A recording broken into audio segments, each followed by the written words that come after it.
اقبال لاهوری شاعر بزرگ پارسی گویی میراث مشترک ایران و پاکستان.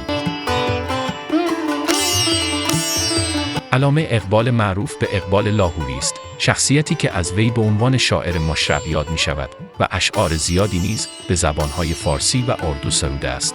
اقبال لاهوری نخستین کسی است که ایده یک کشور مستقل را برای مسلمانان شبه قاره مطرح کرد که در نهایت منجر به ایجاد کشور پاکستان شد.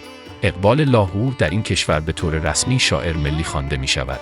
اندیشه ها و آثار ادبی اقبال لاهوری نیز مشابه آثار و افکار اندیشمندان اسلامی و انقلابی ایران در جهت رشد فکری مسلمانان و جهان اسلام، برایت از تفرقه، ظلم ستیزی و یک دلی برای مقابله با دشمنان مشترک قرار دارد.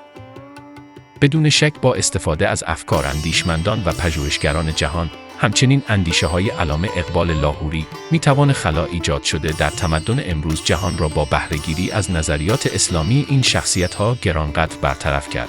اشعار علامه اقبال که بیشتر آن به زبان فارسی تالیف و سروده شده است، به عنوان نماد اسلامی برای جهانیان مثال زدنی می باشد و این یک عامل بزرگ در پیوستگی روابط تاریخی و عمیق دو کشور دوست و همسایه ایران و پاکستان به شمار می رود.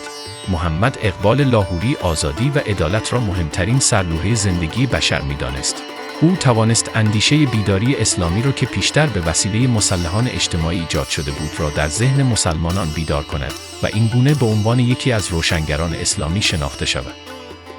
رهبر معظم انقلاب اسلامی حضرت آیت الله خامنه‌ای در برخی از مناسبت‌ها پیرامون شخصیت اقبال لاهوری سخنان روشنگرانه و مهمی بیان فرمودند. مردم ما که اولین مخاطب جهانی اقبال هستند، متاسفانه خیلی دیر با اقبال آشنا شدند. مهمترین سخنان ایشون در باب اقبال لاهوری در کنگره اقبال لاهوری در سال 79 بیان شده است که فرازهایی از آن را در ادامه مرور می‌کنیم. اقبال از شخصیت‌های برجسته تاریخ اسلام است و شخصیت او چنان عمیق و متعالی است که نمی‌توان تنها بر یکی از خصوصیت‌های او و ابعاد زندگیاش تکیه کرد و او را در آن بد و آن خصوصیات ستود. اگر ما فقط اکتفا کنیم به این که بگیم اقبال یک فیلسوف است و یک عالم است، حق او را ادا نکرده ایم، زیرا ابعاد دیگر زندگی اقبال اونقدر درخشنده است که چنانچه بگیم اقبال یک فیلسوف یا یک عالم یا یک شاعر است، اقبال را کوچک کرده ایم. البته اقبال بیشک یک شاعر بزرگ است و از بزرگان شعر به حساب می آید.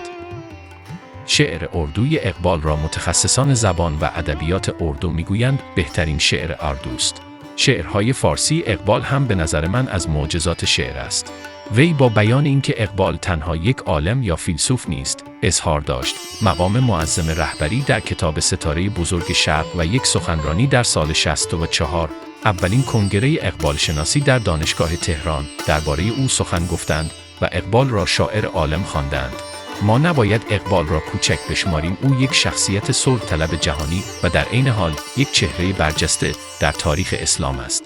او در انقلاب اسلامی هم تاثیرگذار بوده و شهید مرتضی مطهری بارها به گفته‌های اقبال درباره وحدت مسلمانان و کنار گذاشتن تفرقه‌ها و سوءتفاهم‌ها اشاره کرده است. اقبال درباره اینکه تفاوت دیدگاه‌ها و مسئله شیعه و سنی رو باید کنار بذاریم و با هم متحد شویم بسیار سخن گفته. این گونه است که امام خمینی بنیانگذار کبیر انقلاب اسلامی ایران از اقبال به عنوان عالم فقیه نام بردند. اقبال لاهوری فیلسوف، مصلح، شاعر، ادیب و دینشناس مسلمان و ایران دوست در کتاب که با عنوان سیر فلسفه در ایران از سوی مرحوم امیرحسین آریانپور ترجمه شده است، به مطالعه تبیینی سیر فلسفه در ایران پیش از اسلام و پس از اسلام به صورت فشرده می‌پردازد.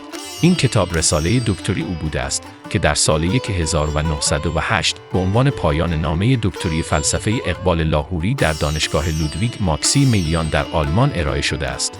کتاب سخنرانی‌ها، مقالات و نامه‌های علامه اقبال اثری است که از انگلیسی به فارسی در 450 صفحه توسط محمد مسعود نوروزی ترجمه شده است.